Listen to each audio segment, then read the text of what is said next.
En manchette aujourd'hui, un accident de voiture à Tressesson coûte la vie à un homme et le drapeau de Winaway à Pressac vandalisé. Le TVA Nouvelle Midi commence maintenant.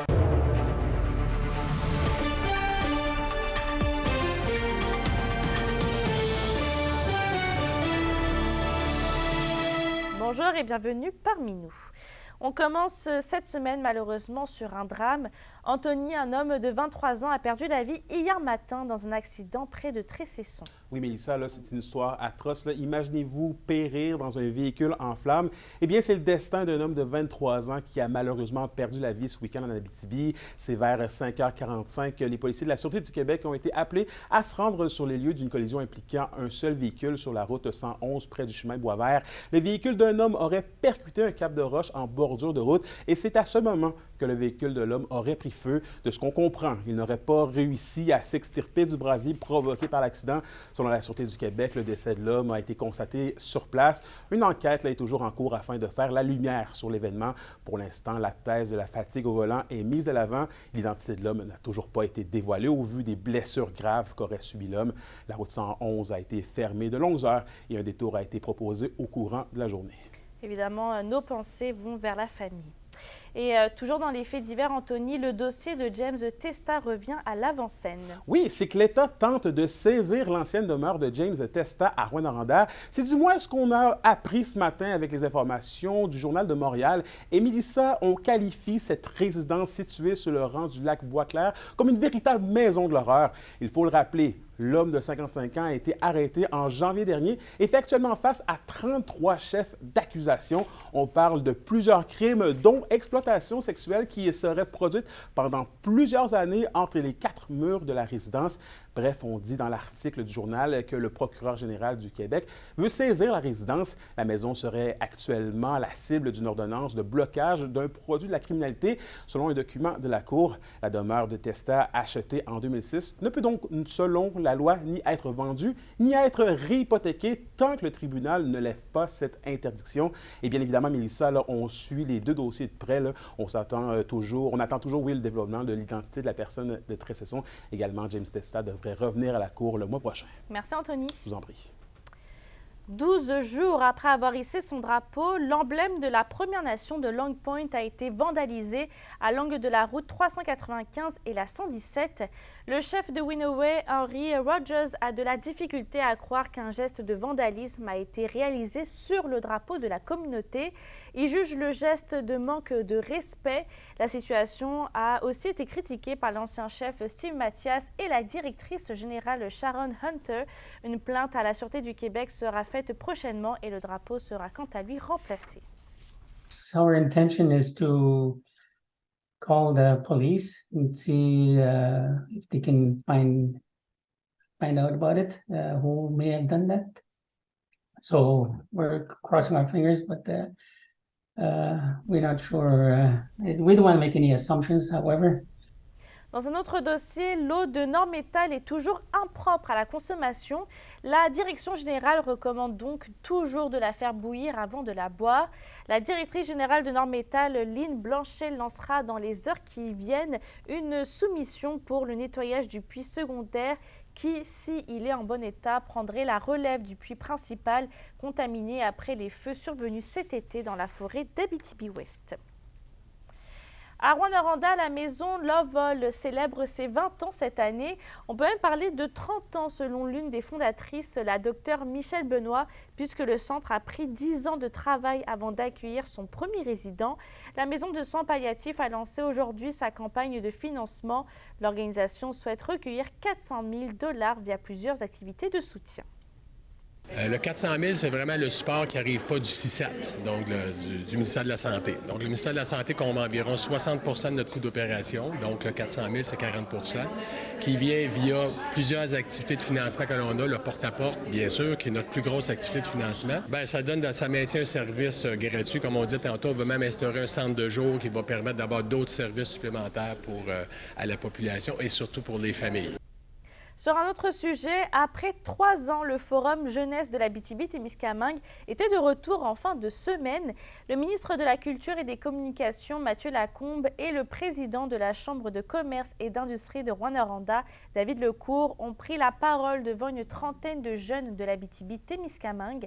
Au cours de la journée, plusieurs conférenciers du monde politique et entrepreneurial ont témoigné à l'Atrium de l'UQAT. Je pense que c'est primordial de donner une voix aux jeunes, surtout en région, justement, je l'ai mentionné.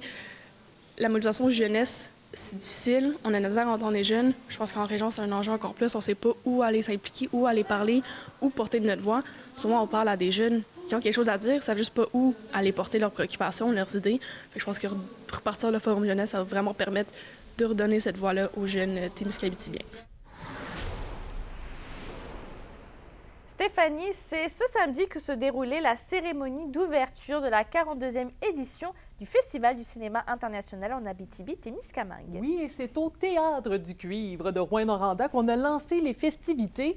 La 42e édition a commencé en grand, on va se le dire, en nous offrant le court-métrage Chamard réalisé par Annie-Claude Caron et Danick Audet qui a obtenu le prix du Best Narrative Short Film au Festival de Tribeca à New York. Et ça fait en sorte qu'on est éligible à la fameuse course aux Oscars. Et quant au film L'Abbé Pierre, Une vie de combat, eh bien, il a été présenté en grande première nord-américaine. Par la suite, Madeleine Perrault, Sandy Boutin ainsi que Steve Jolin ont reçu de grands honneurs lors de la soirée d'ouverture, salués par les membres fondateurs. Eh bien, leur implication dans le monde culturel ont été grandement remerciées.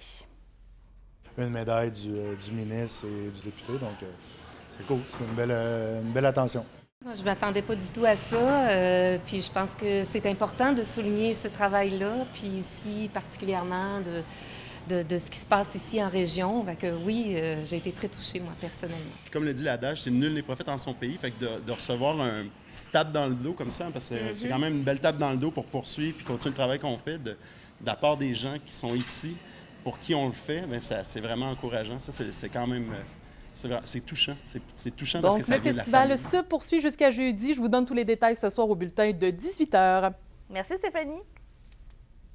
La question du jour TVA, une présentation de Mobilier Bélan qui vous offre depuis plus de 50 ans un service de qualité et un grand choix de matelas, mobilier, électro au prix compétitif que vous recherchez. Et à la question du jour, on vous demande, comptez-vous profiter des films dans le cadre du Festival du cinéma international en Abitibi-Témiscamingue? Pour voter et commenter, rendez-vous au tvaabitibi.ca. Et on reste au culturel, de passage en Abitibi-Témiscamingue pour le Forum Jeunesse et le Festival international du cinéma. Le ministre Mathieu Lacombe en a profité pour faire des annonces. Québec a octroyé plus de 450 000 $ à la région en fin de semaine. Le Festival international de cinéma reçoit 213 000 $, 159 000 au Théâtre du Cuivre et plus de 80 000 $ au Centre musical en sol mineur du quartier Notre-Dame de Rouyn-Noranda. Pour nous, c'est important de soutenir le Festival de cinéma, qui est un joyau pour l'Abitibi-Témiscamingue, mais aussi, j'ai envie de dire, un superbe outil pour le Québec, un superbe lieu de diffusion, un événement important dans l'industrie cinématographique. Le fait que je ne sois plus ministre responsable de la région, ça ne veut pas dire que je tourne le dos à l'Abitibi-Témiscamingue. La meilleure preuve, c'est ma présence aujourd'hui. On va continuer de travailler avec l'Abitibi-Témiscamingue, que ce soit dans les dossiers culture, communication, mais aussi dans les dossiers jeunesse. Donc aujourd'hui, j'ai la chance de faire les deux, avec les jeunes de l'Abitibi-Témiscamingue, mais aussi avec le Festival de cinéma. Dans la LHGMQ maintenant, les Huskies de Rouyn-Noranda récoltent 3 points sur une possibilité de 4 alors qu'ils étaient à domicile ce week-end. D'abord en action vendredi contre les Olympiques de Gatineau, la meute n'a offert aucun cadeau à la troupe gatinoise avec une écrasante victoire de 7-3. Jérémy Langlois, Bill Zonon ainsi que Dylan Gill se sont tous les 3 mérités la première, deuxième et troisième étoile de la rencontre. Samedi, la troupe de Martin Dagenet s'est inclinée par la marque de 2-1 en fusillade face aux voltigeurs de Drummondville. Anthony Turcotte fut le seul marqueur des Huskies. De leur côté, la série de défaites de Foreurs se poursuit avec 2 revers à domicile ce week-end. D'abord samedi, malgré de bons efforts en 3e période, les hommes de Maxime Desruisseaux se sont inclinés 8-5 contre les Olympiques de Gatineau. Avec un but et une passe, Philippe Veilleux s'est mérité la première étoile de la rencontre. De retour sur la patinoire dimanche, le Vert et Or n'a pas été en mesure de s'imposer et s'est incliné 4-2 face aux Voltigeurs de Drummondville. Avec ces 2 revers, les Foreurs sont à 7 matchs de suite sans victoire.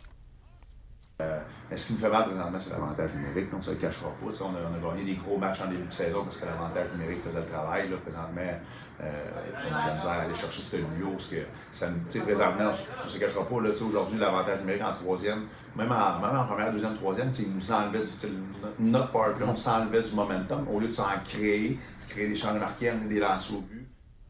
Et on termine ce bloc sport pour une 2e année de suite. Léane Barry est montée sur la 2e marche du podium au championnat provincial de cross-country du RSEQ.